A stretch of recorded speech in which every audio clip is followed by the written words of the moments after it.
sumandar na yung generator number 1 natin. Okay na yung si water suction pump natin. Main auxiliary cooling si water pump yung ginamit natin, guys.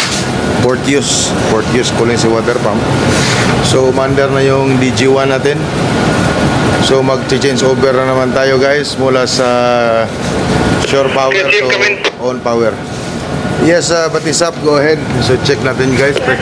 Standby now in emergency room. Okay, standby, Batisap, standby. So ayun, guys, si Ilek standby na doon sa emergency generator para ika-cut off niya yung shore power. So tayo naman, dito ko siya iloload, guys, manual sa ECB. Sundutin ko lang yan. Ito, push to on, itong itim. So okay, Batisap, standby in 3 seconds. You count down, Batisap, 3 seconds. After 3 seconds I switch up.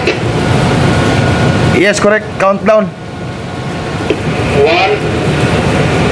2, 3. So ayan, guys, naka-on power na tayo. Reset natin yung mga alarm. Reset alarm. Hey, there.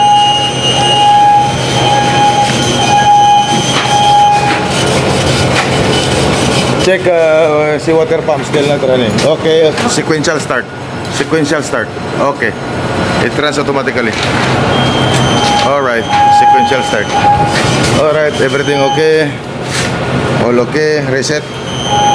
Check generator parameters. So all good.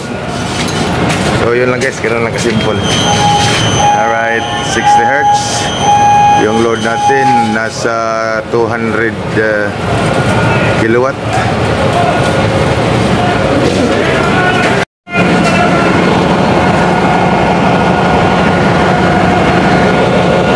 Kala ko ano na, hayop na sigaw-sigaw, matunto. Sipat na sila. So friends, you double check down if there's any leak in the cooling system. Okay.